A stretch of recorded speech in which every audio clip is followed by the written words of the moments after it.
In questa serie di video ti parlo di come sia fantastico andare a vivere in un posto particolare, in mezzo alla natura. Ti parlo anche delle sensazioni che ho provato personalmente e di quello che vedo negli occhi di altri che hanno fatto scelte simili. Però parlo anche degli errori che si fanno. E perché si fanno? Lo faccio analizzando anche situazioni descritte in video presenti su YouTube. Ma non lo faccio per criticare, perché ammiro le persone che fanno certe scelte. Ne parlo per dare consigli e suggerimenti che, come ho spiegato nel primo video della serie, possono essere estremamente utili. Se non l'hai visto, ti suggerisco di guardare il primo video e poi proseguire con i successivi, altrimenti è facile fraintendere quello che spiego. Il link per il primo video è qui sopra o qui sotto. Ti suggerisco di iscriverti al mio canale Better Call Al e attivare la campanella per non perdere le prossime puntate. Partiamo dal primo esempio di realizzazione che io avrei fatto in modo completamente diversa. C'è un tipo che ha comprato un ruder da qualche parte in Piemonte e ha iniziato subito a viverci.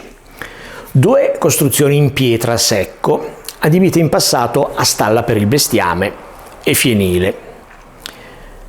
Lui ha scelto di iniziare a viverci dormendo in una tenda all'interno di uno di questi ruderi.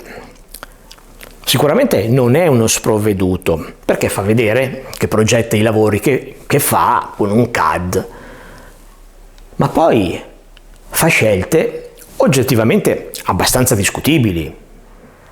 Tralasciando il fatto che i rustici sono piuttosto in ombra, non so esattamente l'orientamento, ma questo problema appare evidente nei video realizzati in inverno, non capisco come si possa iniziare a vivere all'interno di una struttura in pietra a secco che ovviamente è un colabrodo.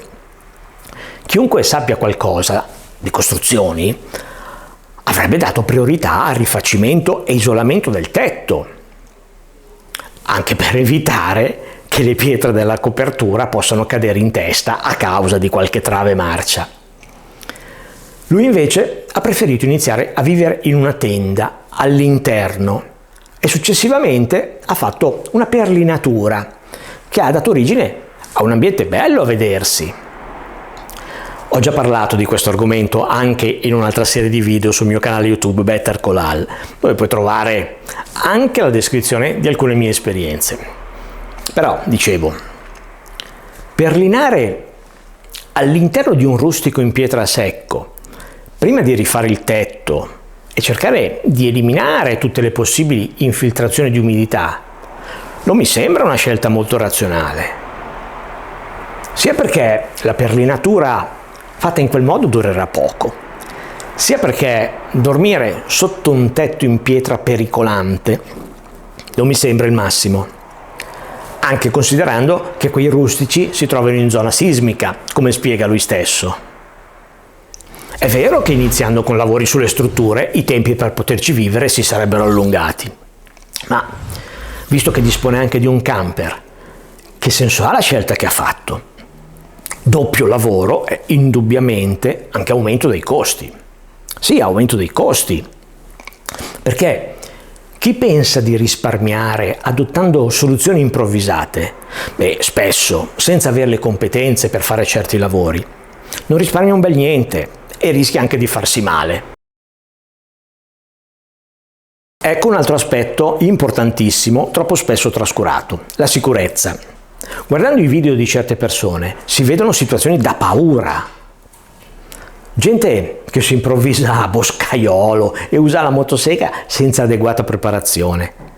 Gente che usa attrezzi da muratore o da falegname con estrema disinvoltura, derivante probabilmente da maldestri tentativi di emulare veri professionisti. Ma come si fa? La sicurezza non è un'opinione personale e non è difficile immaginare le conseguenze di un infortunio grave in un posto isolato. Ci sono boscaioli professionisti che perdono la vita nonostante l'adozione di tutte le misure di sicurezza.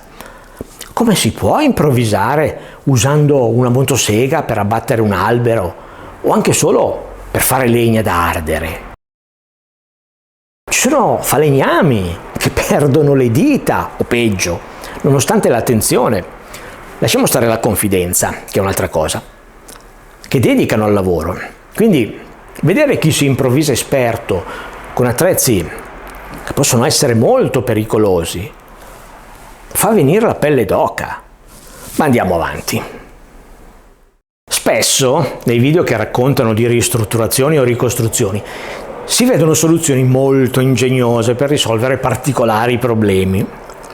Sono d'accordo che facendo tutto da soli, compreso magari costruirsi un paranco o una gru per sollevare pietre o travi, sia una bella soddisfazione.